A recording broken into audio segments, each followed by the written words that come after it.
మా నరసింహులన్న మాట మీద వెనుకంగా గోతులు దొబ్బెట్టు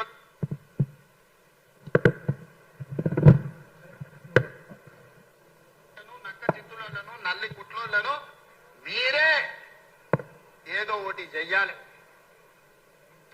ఇది సార్ నా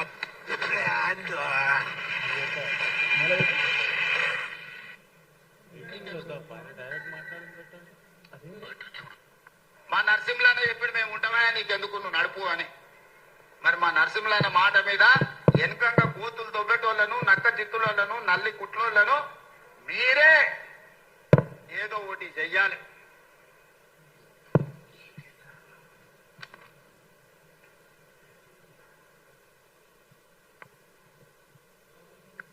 ఇప్పుడు సరే ముఖ్యమంత్రి గారు వారు మొన్న అంబేద్కర్ జయంతి సందర్భంగా వారు మాట్లాడినటువంటి మాటలను మనం విన్నాం.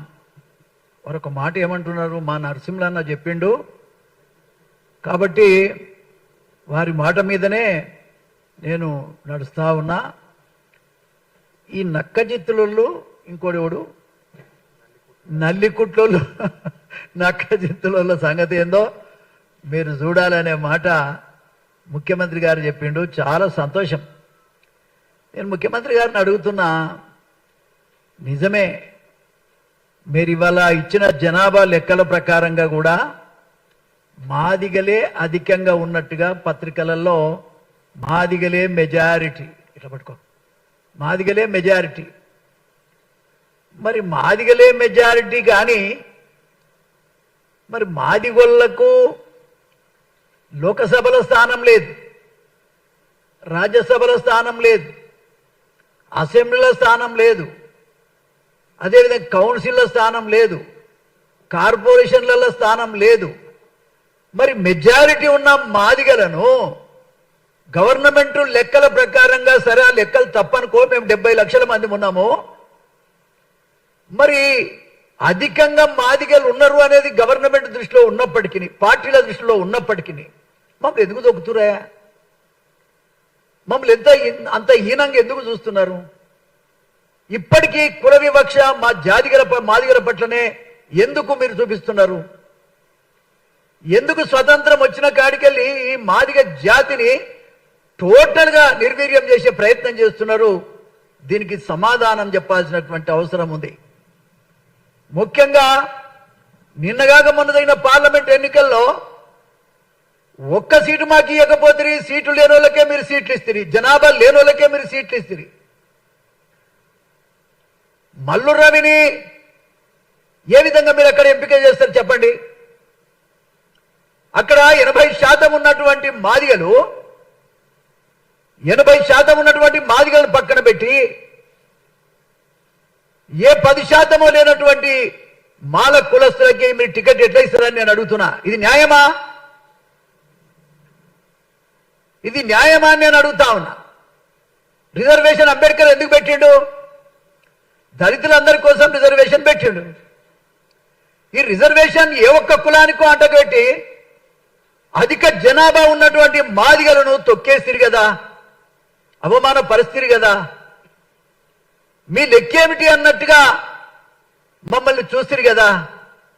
ఇది ఎంతవరకు న్యాయం అని నేను అడుగుతా ఉన్నా.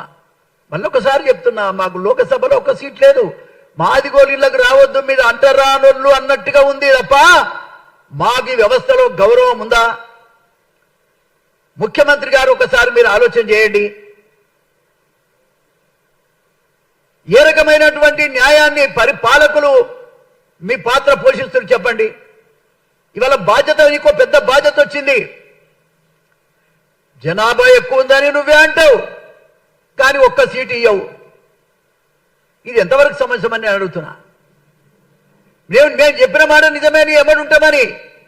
మాకేమి ఇవ్వకున్నా, అడుగడుగున నా కులాన్ని తొక్కేస్తున్నా, మీరు లోకసభలో సీటు ఇవ్వకున్నా, రాజ్యసభలో సీటు ఇవ్వకున్నా, మీరు కులం తక్కువలు ఈ సీట్లలో చట్టసభలలో రావద్దన్నట్టుగా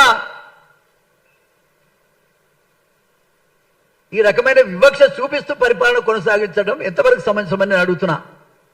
చాలా బాధతో నేను అడుగుతా ఉన్నా. రేవంత్ రెడ్డి గారు, ముఖ్యమంత్రి గారు మీరు సామాజిక న్యాయాన్ని చూడాలి కదా. ఈ బాధ్యత ఎవడు, ఈ రకమైన పంపిణీ జరగడానికి ఎవడో వారి పేరు చెప్పు, పోని మీరు చేయకపోతే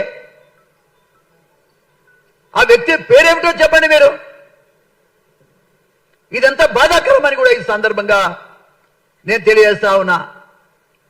మా కులం మాదిగ కులం, ఈ మాదిగ కులం అధిక జనాభా 70 లక్షల మంది ఉన్నట్టుగా ఇవాళ రికార్డులలో ఉంది.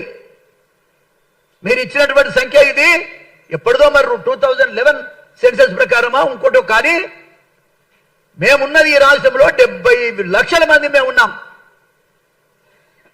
మాకెవరి మీద కోపం, రవి మీద మాకు కోపం లేదు, మా కులమయ్య, మరి మేమెప్పుడు పైకి రావాలి అనేది నా బాధ. అక్కడ పోతే మరి వెంకటస్వామి కుటుంబం,